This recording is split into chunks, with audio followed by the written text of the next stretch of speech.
Are you a problem player? This week, we look at a few people who nobody wants to play D&D with and see if we can help you avoid becoming one of those people.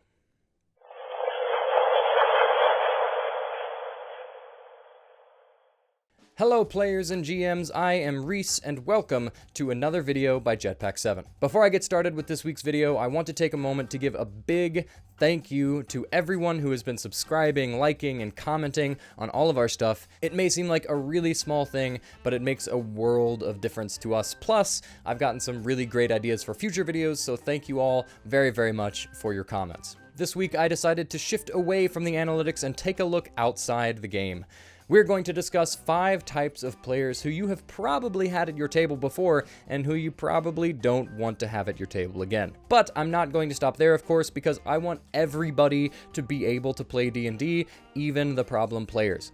So instead of just roasting the crap out of players we don't enjoy, I'm also going to discuss a bit about how you can prevent yourself from developing those bad habits. Now, all of this comes down to the philosophy that being good at D&D has nothing to do with strategic thinking or mechanical knowledge. Rather, it has everything to do with how you interact with your fellow players and your GM. Gamers like me, however, have this tendency to get lost in the numbers and the mechanics, and can sometimes lose sight of what the game is really about. So let's start off with the simplest and simultaneously most destructive character with whom we do not want to play, the FLAKE. Like I said, this one is pretty simple. The FLAKE is the one who always has something come up right before the session and can only seem to make it once every now and then. The reason this one is super destructive is that most campaigns don't have that many people, and when one person misses, that can cause a lot of frustration for the players and the GM who has been prepping for the full party and now has to figure out what to do with the missing player character. In a worst case scenario, this stops everyone from playing entirely and can end up causing a lot of resentment in the real world, which is never what D&D is supposed to do. If you find yourself missing a lot of sessions because of various things you have to get done, the first thing you have to consider is whether or not you're just too busy to play. Most people can find 3 to 4 hours a week to play D&D, but not everyone can line up their schedule with their friends to make the campaign happen. If this is the case for you, just talk to your DM and the players and maybe let them know that you won't be able to join in the future at all. Speaking from experience, it is much more relieving to know a player will not be in the campaign at all than it is to have to wonder from week to week if they'll be there. However, I'm willing to bet it has to do with something else entirely. From my experience, when people are having commitment issues with a campaign, it is simply because they aren't enjoying it enough to make it a priority. If that is the case for you, it has much the same solution. Talk to your GM, talk to your friends, and let them know that you're not enjoying yourself, but that you want to play.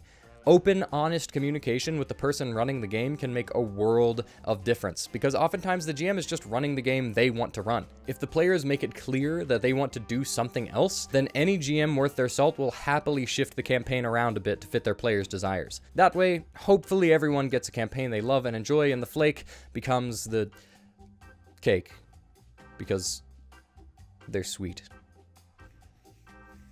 The next character is someone I'm sure everyone has had at their table, the metagamer. This is the person whose extensive knowledge of the game permeates every single decision that their character makes. The GM spends all this time crafting an incredible encounter only for the metagamer to be abnormally paranoid of things their character has no knowledge of. Now let me just clarify and say that there is nothing wrong with using game knowledge to inform decisions a bit. It can make some things a lot simpler. However, this becomes a problem to me when a player is told to make, for example, an insight check on an NPC. The player rolls badly, the NPC rolls higher on their deception check, and as such, the GM tells the player there's nothing deceptive about the way that they're speaking. Despite that, however, the player knows that there is something up with this NPC, so they keep prodding and investigating and searching for an answer they have already failed to acquire. Now, this may not be the clearest example, but it's just one I could think of off the top of my head. Even though I love the role-playing aspect of D&D, it is still a game with rules, relying heavily upon the roll of a die. If this were a video game, if you fail that insight check, you don't get answers, and that's the end of it. Now, D&D may not be a video game, but we do have to maintain some order to the rules, or it's just a free-for-all where the skills are made up and the dice rolls don't matter. If you find yourself being the metagamer, have no fear. You are knowledgeable about the game, and the reason you love D&D so much is due to that separation from video games. The easiest way to get past this habit, in my experience, is to fight fire with fire. Instead of sitting there trying to figure out whether or not your character knows anything about beholders, just ask your GM. Fight metagaming with meta questions. Oftentimes, this will result in the GM telling you to make a check of some sort, which will then further inform you, the player, of what your character knows. It will clear up any gray area in the game and give you a clear idea of what you may now pursue, instead of irritating the GM with game knowledge your character couldn't possibly possess. The next character is one I think is probably less common in most circles, but when they're there at the table, everyone knows it. Let's talk about the single player. This is the person who loves D&D so much that they're willing to absorb half or more of the session with just their character stuff. Whether it's excessive, self-indulgent roleplay or way too much time spent trying to solve problems alone, this character always finds their way to the forefront of whatever is happening in the story.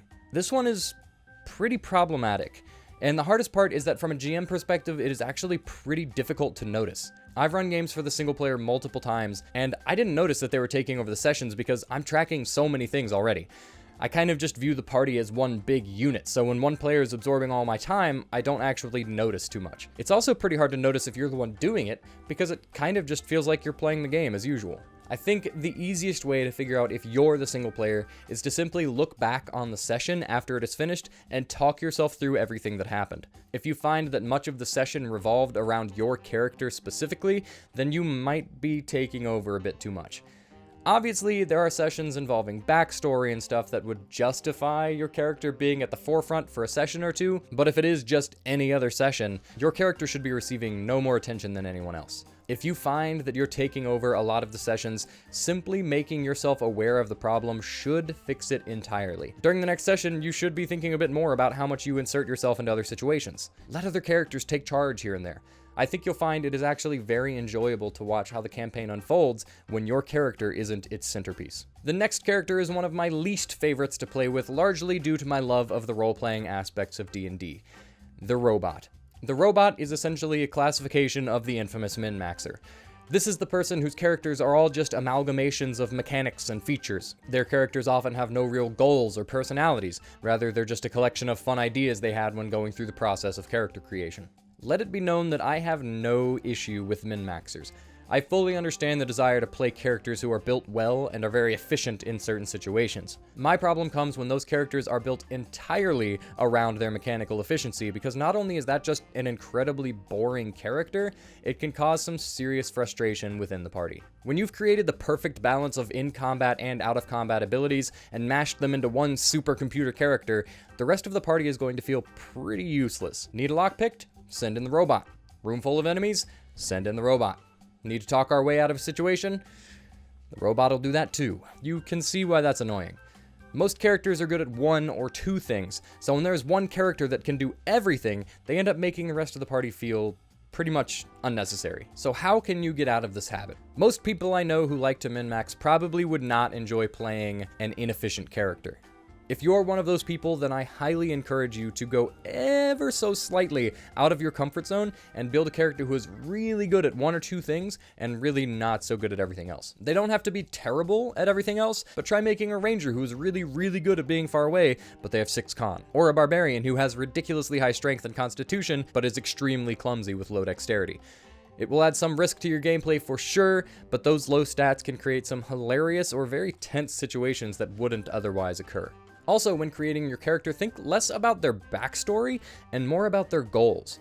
There's this weird tendency for players to rely super heavily on a deep, complex backstory to make their characters interesting. But honestly, the most interesting characters I've ever played or played with have had extremely simple backstories, but balanced that out with a very concrete goal. A wizard whose goal was to be the hero of the land. A barbarian whose goal was to get rich and cool enough to marry a noblewoman he'd never actually met. A monk who seeks only to redeem himself in the eyes of his deceased family. It was those kinds of goals that ended up informing a lot of the decision those characters made, and created some of the most memorable moments I've ever had as a player.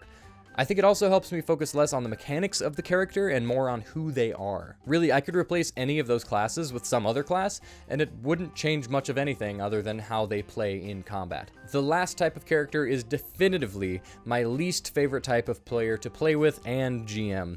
The boss. This character is kind of in the same vein as the robot, but instead of only perfecting their own gameplay, they also want to perfect everyone else's gameplay. The boss knows how to play the game. They know what they want, and they think they know the most efficient way to get there. This usually results in the boss shutting down the roleplay of other characters, telling them their ideas are wrong or stupid, and oftentimes strong-arming the rest of the party into doing what the boss says. It doesn't take much explanation to see why this is an extremely obnoxious style of gaming. The best part of D&D is the party. This ragtag group of adventurers from all different walks of life coming together to solve universe-level threats while simultaneously getting uncontrollably drunk at local taverns and inns. Solving problems together, and often in a way that really doesn't make sense, is kind of the core aspect of this game we all know and love. The boss takes that away by forcing everyone to play their specific style. The biggest sign that you might be or are becoming the boss is how often you find yourself contradicting other players. Telling people they're wrong or shutting down their ideas by forcing yours onto the table is not normally how people play D&D. If you notice the party kind of just doing whatever you say, that usually means they've given up trying to submit their own ideas because they're just tired of you shutting them down. Alternatively, if you notice a party member or two constantly trying to fight against you at every turn, that can often mean they're getting extremely frustrated with your attempts at controlling the party. The best thing you can do in this situation is just back off a bit. If things got a little personal, it might even be best to talk to the party members with whom you are fighting the most and apologize. You have to understand that this usually isn't coming from a place of malice or ill will. Rather, you just want the party to succeed as efficiently as possible. The same way the robot wants their character to be the best possible character, the boss wants their party to be the best possible party. But despite all this, I encourage you to embrace the chaos which so naturally comes with D&D. Finding yourself in crazy situations due to the absurd decision-making of your 5 intelligence barbarian can create hilariously chaotic situations, and the party will almost always find their way out because that's just the nature of the game.